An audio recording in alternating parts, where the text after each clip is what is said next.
What's up? It's Coach Chazz Ellis. I'm with my fighter Darrion Dixon.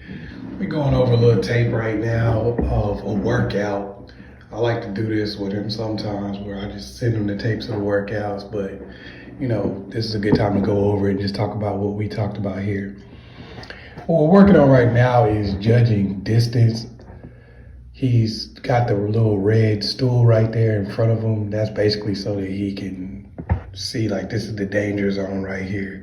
You got to either get your punches off, you got to squat down at this area, or move out of the way. What do you think about this drill, Darrion?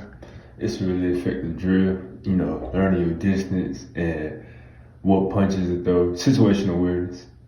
Yeah, good, okay. This is where I'm telling him, basically, hey, you got to get this thing before it gets over top of the stool. And just telling him, to bear down on his shots right there.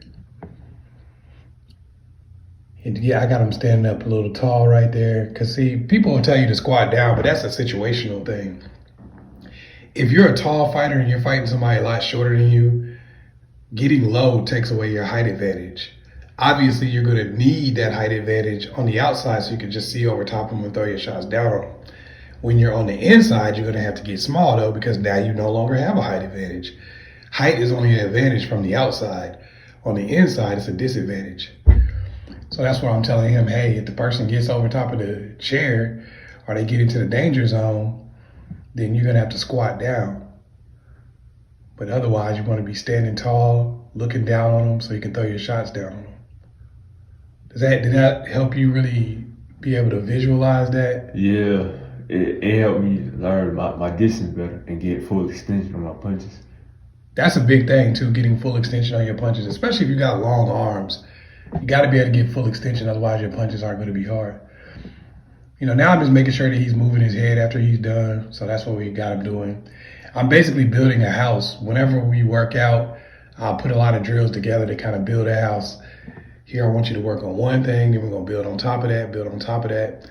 These are things that we worked on before, basic stuff. But you always got to keep refining the basics, and that's what we're doing right here. Just refining the basics. So he's now just throwing that 1-2, moving out of the way. Throwing the 1-2, moving his head. Boom, moving his head. So now he's getting the distance on that 1-2 from there. He's got it pretty down. You notice that he's just really sticking it down. And now he knows to move his head and drop his level as he's done.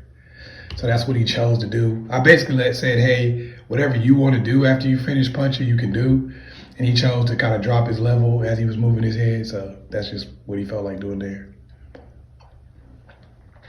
So do you like to drop your level more or stay taller and move? Or what do you like best? I prefer to drop my level because it's like, okay, they feel they got hit back up top. So like you tell me all the time, they gonna return fire from where it just came from. Right. So when I drop my level, I'm no longer there. Okay. And then decreases the amount of punches they can throw. Right. Once I drop my level and go tight, you can't really hit me with nothing. When he says go tight, he's talking about putting his hands up and making it to where there's less surface area for the other person to hit. So he's moving that head, dropping the level. Well, I'm letting him do that quite a few times just to get him going. Boom, boom. Now I'm telling him what I want him to do next. To just squat a little bit and move his head side to side fast.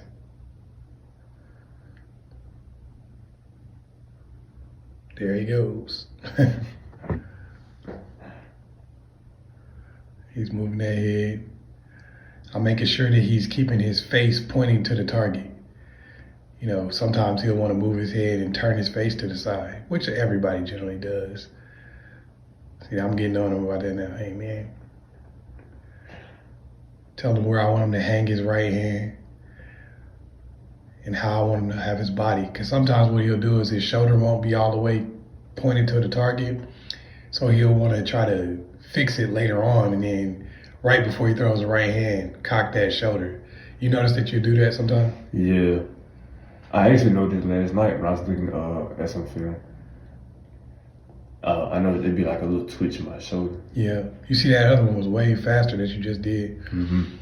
Because you didn't do that where you try to cock it. Having it ready makes it a lot faster. You just shoot straight up. Right. Just boop, boop, boop. And now it's got that longer distance to travel now, so you get more power on it.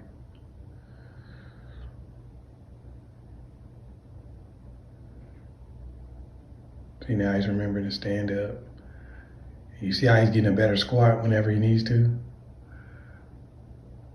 Right there where you pulled out, that's where you gotta make sure you don't straighten that leg up. You see where you pulled out when the guy's still on top of you? Yeah. And you're straightening that leg up, that's giving him that punch distance. See right there? You know, you didn't do it all the time, but every once in a while I could tell you just kind of not thinking about it and you're doing it. Good. So there, right there. Get it off. There you go. See that?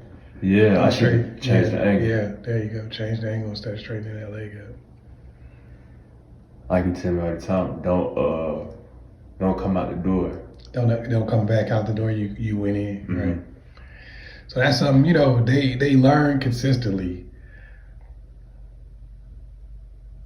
It's me just telling them get full extension on that right hand. Try to turn it all the way over.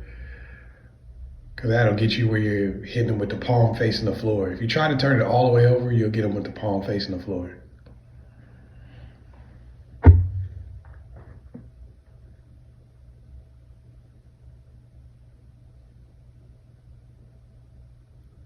Now I'm just giving them the next thing I want them to do.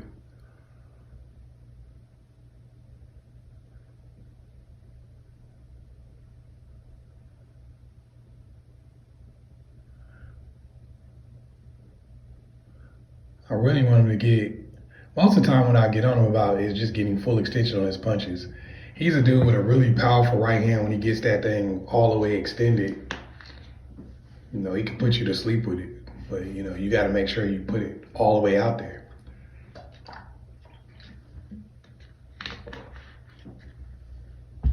There you go. I wrote up under that one. We talked about that quite a bit. When you throw a shot on one particular side, like if you throw a right hand, I'm saying here, roll up under it. The shot you just threw, because that shot protects you most of the time. And then when you roll up under, you're going to get up under his next shot.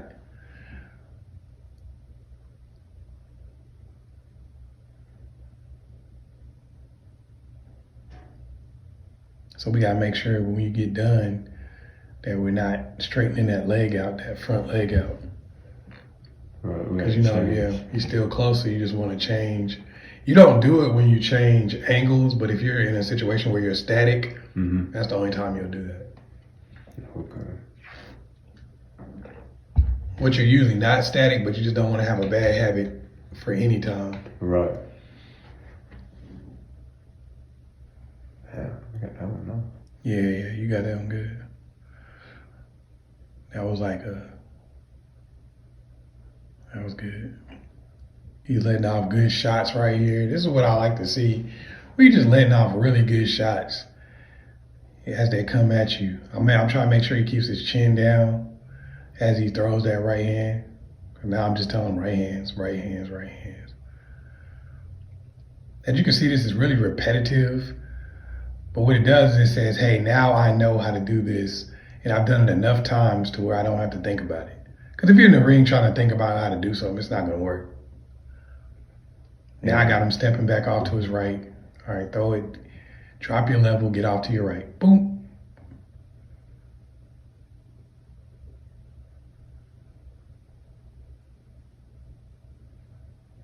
That was the walkover, was it? Yeah, I think so. Yeah.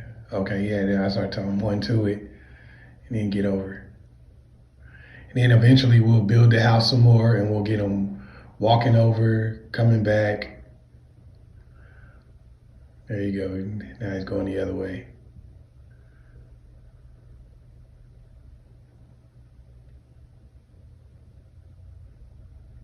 He said he's got really good fluidity. So when he moves, he's boom. He's right there. He gets there quick. You see how you point your toes at him when you turn right? Now watch when you go left the next time. and look where your body position is. See that? Yeah. Where your hands pointing. And passing. Right. So you need to work on pointing your toes when you get to them. See, when you throw that hook, you're going to stick your toes right there towards them. Look, if you finish with a hook, you'll stick your toes going right towards them. But whenever you don't finish with a hook, if you finish with straight punches, you're pointing that toe right past them, so your hands are pointing over there. That's missing an opportunity. Right. Bing, I'm showing him what he was throwing there. He's throwing like a half hook. It's kind of like a half hook, half straight left, because what he's doing is switching his feet around so he can get that shot off basically on the outside of the guy's head right there. And I'm just telling him to get his legs out. That's what I was showing him right there. Hey, make sure you get your legs all the way out. You see the difference? Yeah. You get your legs all the way out so you can shoot right down on top of them. Because normally what happens is the guy missed and his head is over there. So you can just really just crack right down on the guy's head from there. I'm just being really strict on him about the shots that he's throwing and making sure that he's getting everything that he can out of his punches. He brings the talent to the table, but then it's my job to make sure that I cultivate it to the highest level it possibly can be cultivated. I don't want him just knocking guys out because he's strong and he can punch. He's got to be able to knock out guys because of his skill set too, just in case he finds guys who are just as good as he is. There you go. He's here. He's here. Bing, bing, bing. Not bad. Not bad. I like you get more hip into that. Yeah, I just noticed it.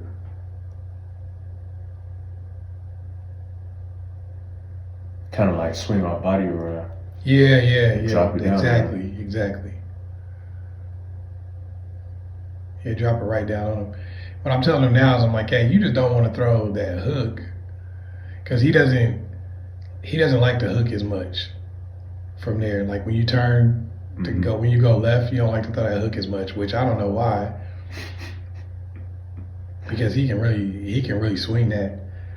Like he throws a left hook that's really devastating.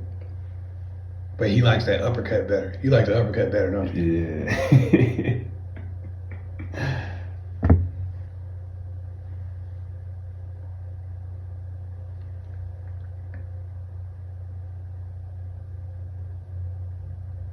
I gotta definitely get more hip into that. Right, because if you're gonna be tall like that right there, you want to really land it with her, and you want to send him away from you with that shot. Right.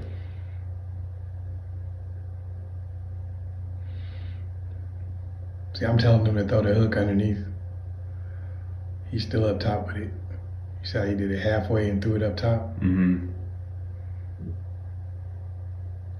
I just see from where you are here, if you throw that hook a little under. See right here, I'm telling them, hey, when you turn, if you start turning and getting that hook up underneath a little bit more, you can get it right underneath the radar. It'll work over or under. I just wanted to be able to throw both. That's not bad right there. I'm just being really hard on him and making sure he does it perfectly. What he just did would have been good enough. But I like perfection. I like to make sure that he gets it. He's throwing all his punches exactly as he should so he can get to the next punch. Because you don't know, that guy may not go to sleep off of that. So I'm just telling him that so I can say, here, finish with something else. That's the building the house aspect of it. I like how I got right back in the middle. You did get right back there. The reason why he's able to get right back, you see where his feet are? And see how he's mostly on the balls of his feet all the time? So when he goes, boom, he's right there. He can make that quick step. Great. That's really good. You do a really good job getting off to the right over there. You do a pretty good job getting off to the left. It's really good, but it's not equal to your right. Right. It's because you got so much power on that right side that you like to throw everything from there if you can, which I totally get it. You know, obviously, if you got a side that you can just get to and do whatever you want. And most people try to favor you to that right. So you got to be more creative over there. That's why you are more creative over there. People just let you float over there to the left because they don't want to get hit with the right hand. Right. Pretty much everybody who knows you knows, hey, let me get away from that. Let me get away from the uppercuts. Let me get away from the short right hands.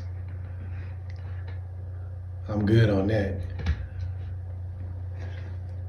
What people really don't know is that hook is pretty much just as hard as me up. Or that half hook, half uppercut. When you throw that, when you like step over and throw that half hook, half uppercut. Right.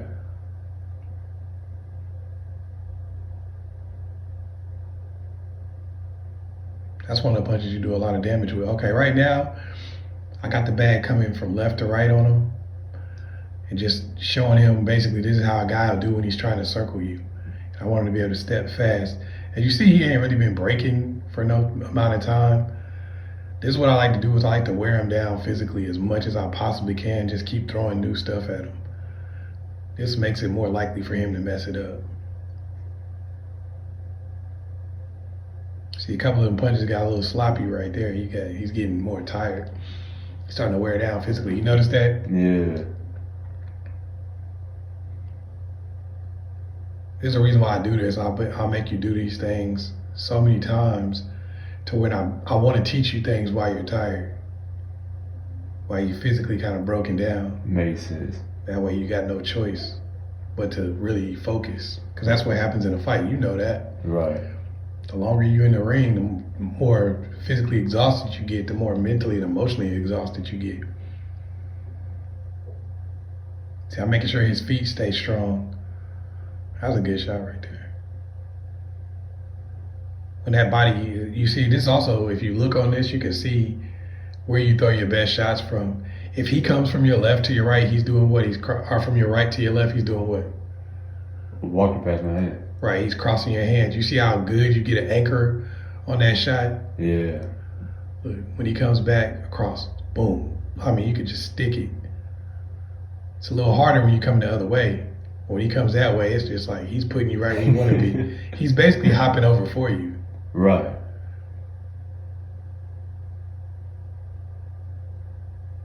Yeah, this one you was changing the rhythm on. You was left, right, yeah, left, right. Okay, yeah. Right there, I have him going left, right, right, left, which basically he's punching he's either starting with his right hand or starting with his left hand. See, now I'm really being more active about making the thing get closer to him. You see how it's getting closer to you? Yeah. That's making him have to throw fast punches. The farther out you are, the slower punches you can get away with throwing. When you're close, you got those super fast punches because he's going to get to you a lot quicker. Everything, you see how everything is condensed? Mm-hmm. See, he's recognizing that. He just automatically started throwing faster punches. If you guys are watching this, you're probably noticing, dang, the punches got a lot faster. So, okay, with a situation like that, should I squat more? A little bit. I would probably squat a little bit more. You don't got to go all the way down because you see how most of the time you're keeping him past the stool. Mm-hmm. But when he's flipping over the stool, you see how he's getting over there sometimes? Yeah. That's when you need to make sure. And you squatted right there. You squatted pretty good right there. Yep. You see what I'm saying? Okay. Like I would try to make sure that when he's close or he's past the stool, I'm squatting my head down to where the T is on title. Okay. Cause that'd be below their nipples. Right. Right there. And then whenever you get him clear, see, you're getting him clear a lot of times before you're standing up. It's okay to stand up once you turn his body away from you, because then he's not going to be able to do anything anyway. Right. And now you can shoot down. Right. Okay. Right. Now you can be shooting your shots down on his head where you won't be able to see. So you see how you got tall right there? Mm-hmm. Tall, then you kept him away. Got tall again, boom, kept him away. That gives you a chance to throw that first right hand with everything on it. Because now you can push them hips out. You can just be real violent with your hips. Right, like you tell me all the time, finish long. Yep, right there. Doom. Letting them have it.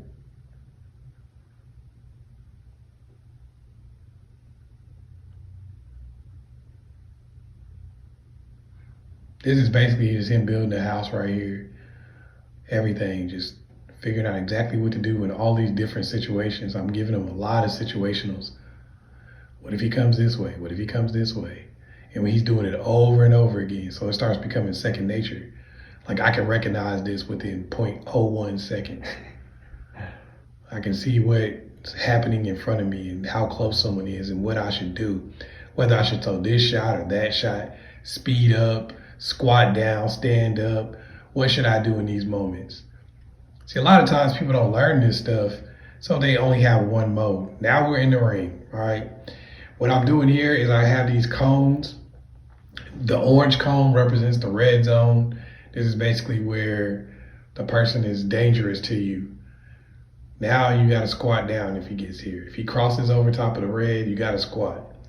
If he's on the yellow, which you guys can't see the yellow cone, but if he's on the yellow, that's a little farther away, that means he's no danger to you because he's too far away. You need to stand and look down on him. And I'm squatted down here to give him that distance and give him that level change. What do you think about this particular drill? I really like this drill because it's like the one before, working on distance and everything. Mm-hmm. But then I'm in a ring, so right. It's like it's a better feel. You see how he's getting that right hand off? Yeah, see, it's a better feel. I'm like, okay, boom, he's right there. Right, he's getting a good feel for it. He's letting that right hand go. You see how he read me real quick there? That was a good read. You didn't do it too fast there, either. You see how I was real? You waited till I got close enough and then you took that step. A lot of times what'll happen with guys is they'll take a step too close, too far away, and then they'll show the guy their belly.